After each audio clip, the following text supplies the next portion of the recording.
stole your land are white conquerors. It is written in books. No Zimbabwean conquered you, no Nigerian conquered you. Why are you turning your back on what is the true reflection of who we are?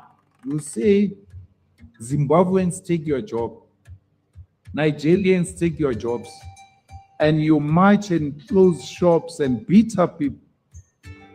Tell us, after doing that, how many jobs have you created? You beat people because they took your jobs. They ran away. You close a shop that hires 5 people and say they take our jobs. After closing that jobs, how many jobs have we created? Your problem is not Zimbabweans. No Zimbabwean owns the land. You chase them out of the country. Do you have the land? You chase them out of the country. You beat them up. Do you own the factories? Do you own the strategic means of production? Do you own the economy of this country? At the center of black on black hatred is a state-sponsored and capital-sponsored hatred. Welcome to This Week in Africa, your weekly live stream where we talk about all things Africa news related. As you can see, top story is Julius Malema condemning South Africa's Afrophobia, as we've been calling it. Many call it xenophobia, and he's actually blaming the state for it. And there's a lot to talk about and a lot to unpack. I think that we'll get into that. We'll also talk about Nigeria and Ghana taking action as well post some of these different marches. And if we have time, because we are limited on time today, we will run through some stories to update you on what's happening in the Sahel region with Mali, Burkina Faso, and Niger. Before we get into today's stories, let's start with some introductions. I'll turn it over to Gloria to do hers before I do mine. Hello, everyone. My name is Gloria Aya, founder of Diaspora Station. Our goal is to connect Africa and its diaspora through history, culture, and even entertainment. So please make sure you check us out. And very happy to be back on This Week on This Week in Africa with Joe Hotagwa. There it is. And I'm Joe Hotagwa, founder of Authentic African Media. We help people visit, move, and invest in Africa. And weekly, we share stories about the cities and countries you may be interested in moving, investing, and visiting. So with that, we will get into the rest of the story. As you saw, Julius Malema, obviously a Pan-African leftist South African politician and leader of the economic freedom fighters, as mentioned, was recently sentenced to 5 years in prison for firing a firearm at a rally as part of a celebration, not in order to put anyone in danger, but because of his outspoken nature. Most people believe this is why he was sentenced. Now he's spoken out powerfully against the rising xenophobia and Afrophobia we're seeing in South Africa. Malema condemned the violence against thousands of Zimbabweans and Nigerian migrants. We also saw that there was a verbal attack on a Ghanaian recently that went viral. And what Malema did is he drew on the country's colonial history, reminding the crowd that it was European settlers who conquered the land and that decades of apartheid had resulted in deep economic impoverishment and inequality that still affects indigenous Black South Africans today. So the question is actually whether the economic inequality is inherited from apartheid will push South Africans to a breaking point, especially as conditions worsen for many Black South Africans living in most economically unequal country, most people would say, in the world. So that inequality does not exist because of African migrants. It exists because of the European monopoly capital refused to redistribute the wealth accumulated through centuries of exploiting Black labor. So we will get back to Malema's thoughts, and give our thoughts on what he said and more afterwards. To distract you from giving you economic opportunities, to make you blame wrong people, for your misfortunes. The people who stole your land are white conquerors, are white colonialists. It is written in books. No Zimbabwean conquered you, no Nigerian conquered you. Why are you turning your back on what is the true reflection of who we are? Shout out to Sovereign Media. That comes to you from the folks formerly known as African Stream. Many of them are working with Sovereign Media now. So as you can see, support for Julius Malema is wide and broad, even as his public awareness has waned a bit in the recent years. I think support is still at an all-time high. Gloria, your thoughts on Malema's speech, somebody from South Africa condemning this, because we've heard people from other countries do so. And we've also heard that, you know, South African leadership did say they were going to crack down on protesters, etc. But this fervent, very colorful speech by Malema, I think, is one that has gone viral. Many people have been posting it. So what are your thoughts on this particular speech that Malema gave? Yeah, shout out to Julius Malema. This is not his first time condemning Afrophobia. He's spoken about it consistently. There was something, I don't know if you saw the extended version. Ooh, I have goosebumps thinking about it. There was something he said that was just so Pan-African, so selfless. He said, if you voting for me, if you want to, you're going to vote for me because, you know, you're doing these things to foreigners, and and because I condemn it, you don't want to vote for me. I don't want your vote. This is a man who is not desperate about power. He's more concerned and more interested in liberation for all. And this part, you know, I find very heartbreaking and ironic. I love you know, in a sense, you have to admire the fact that, okay, these people are really coming together so passionately. Now, obviously, it seems misplaced, but at the end of the day, they see it as patriotism. We're not saying it that way. On the contrary, I think if you truly love your country, you go to the channels and protest, put all the energy in protesting your government. Some of them have, in my comments, said, well, our governments have not done anything, so you're taking the law into your own hands. That is actually unconstitutional. But I wish they had channeled all that energy. You know, the fact that they can rally so passionately, you can channel that energy. I'm not hearing you in the streets protesting for Julius Malema. This is a man who has basically fought for your equality for years. This is a man who does not care. Did you hear him talking about not being afraid? You know, this is the man who is ready to risk it all. And you would expect that the energy would be put into that.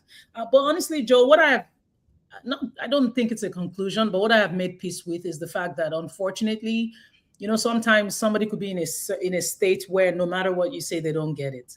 You know, I've had videos, we've clarified, we've explained things, we've given solutions, but, you know, some people's minds are made up to where it's like, no, we're fighting for our country. You all need to leave our country. We don't care. Somebody even used hate in on one of my posts. Said we hate Nigerians. Like, she literally said that. And somebody replied and said, oh my goodness, I don't hate you. I actually pity you. You know, it's the state of the mind. It's scary. It reminds, and I know this might sound like an extreme comparison. This was the only way what happened in Rwanda in 1994 could have been possible, Joe. When you have this, you know, when people that your mind is closed, no reason, nothing. At this point, all I can do is just, honestly, if you are not a South African Black and you have the opportunity and the means, I cannot believe I'm even about to say what I'm about to say. If you have the opportunity to leave, I highly recommend you do. For the sake of your mind and for your safety, if you can leave South Africa right now. This was a country that used to be one of my favorite countries on earth, one of my favorite places on earth, but here we are. Okay. Yeah, I mean, you know, my thoughts are this, you know, obviously African migration has happened since the beginning of time, right? There is no one tribe that has not gone on to explore, sometimes conquer other tribes and move to other places. In the late 1800s, Europeans started drawing lines around the continent, right? These are arbitrary lines. South Africa is an arbitrary line that was drawn by European colonizers. They then took over the country, put it through apartheid, and still control most of the land and the minerals in the country. That is, if you're going to protest or speak out against, that is the group you should be looking to.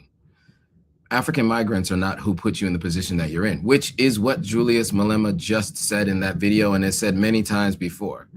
If you notice, every country that has a major uprising, they're not focused on the migrants that come to their country, because yes, with migration does come some level of crime. It happens. It does happen. Every major country that has migrants coming to their country, people in, economic destitute situations, you will find a percentage of them do commit crime. But in every country, including South Africa, the large majority of the crime happens from people who are residents and from that particular country. Most crime happens with people who know other people. Most violent crime in South Africa obviously has, or deadly violent crime obviously has to do with firearms. And many times that is South African people committing that.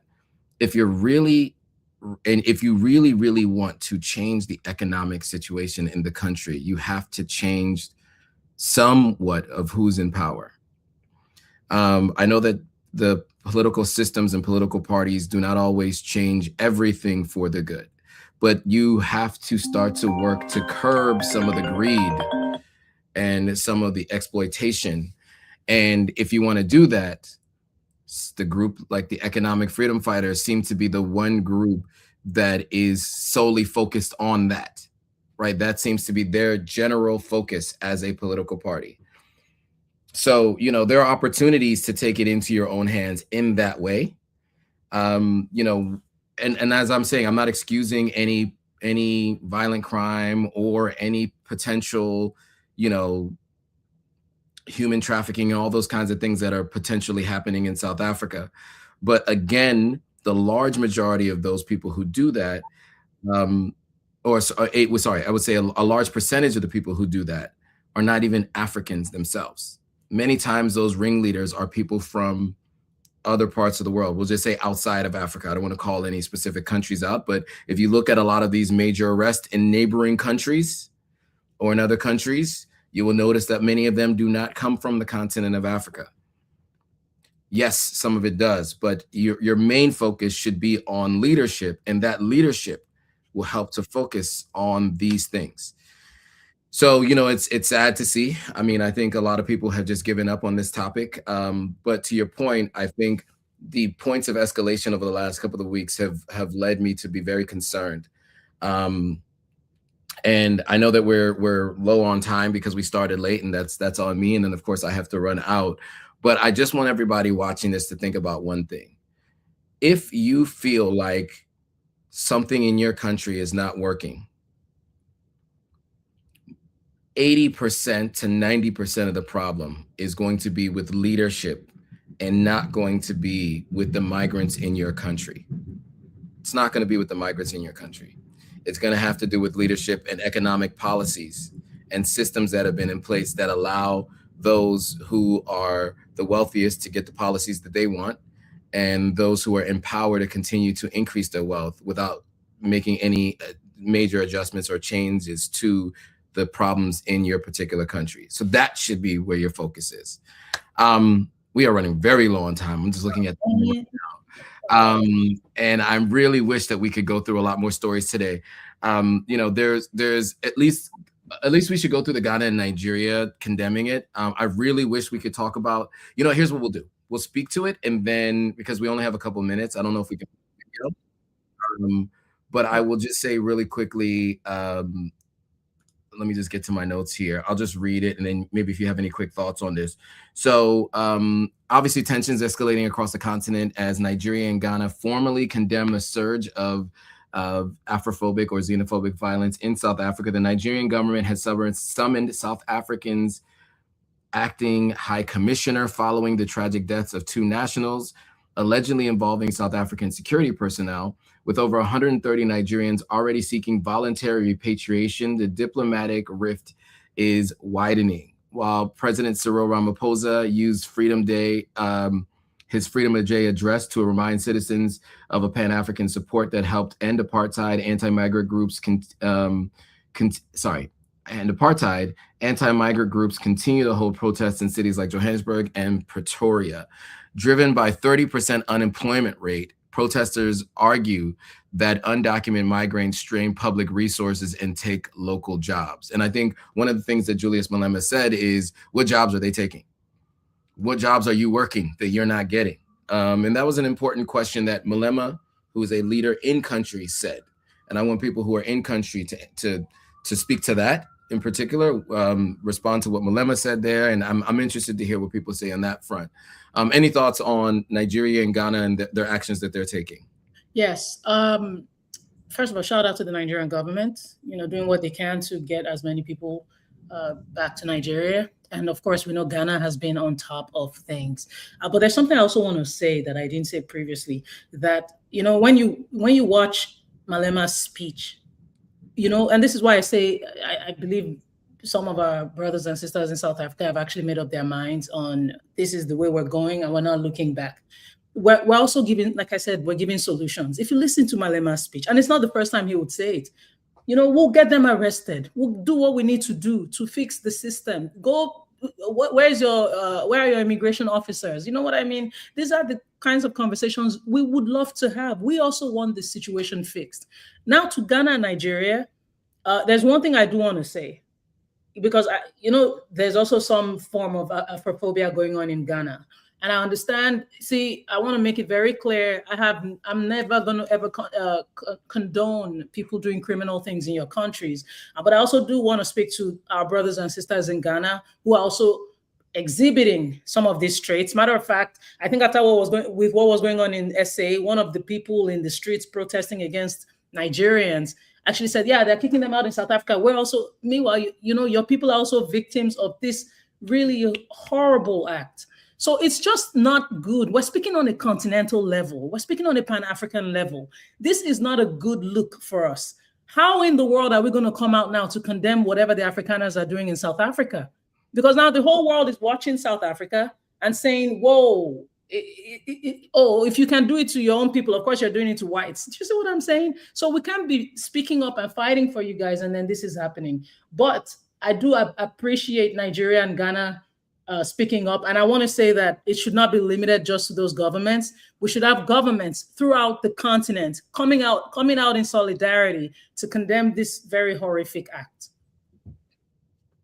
Well put. And with that, I think we're at time, but I do want to let everybody know that Niger and Burkina Faso both carried out airstrikes in Mali, and the AES deployed 15,000 troops to back Mali's troops against these what were considered jihadist separatist groups, which Russia and some folks in Mali had said they thought were backed by Ukraine. So this security pact that the AES created just about a year and a half ago, almost 2 years ago, we are seeing them act on it today. So the Russian-backed forces are not leaving Mali as well. So they're there to assist as well. So 15,000 troops were deployed. Airstrikes were done by the AES. There are also Russian-backed troops, and Russia's troops are also in country. And then Mali lastly is probing alleged military links to jihadis, and so there's some serious crackdowns on those folks. And so I wish we had time to talk about it today. We will try to get to it next week, just because I think it's a really important story, and there'll probably be updates at that point in time. With that, we want to thank you all for joining, and we will be back next Thursday with another episode of This Week in Africa. If you want to hear the stories that we were just referencing that I wasn't able to play the videos of, those are going to be in the description here on YouTube and on Facebook. So you could just head to both of those platforms and you could check them out there, whether you're looking on the Gloria Ayo's page or Authentic African. Yeah, I just wanted to, sorry, Joe. If you go on my page, you'll see a video I put out yesterday about how we were before we were divided, the migrations that happened throughout Africa. You should check it out. Thank you. That's great context and history. All right. Thanks for that, Gloria. And thank you all for watching. We'll see you guys all next week.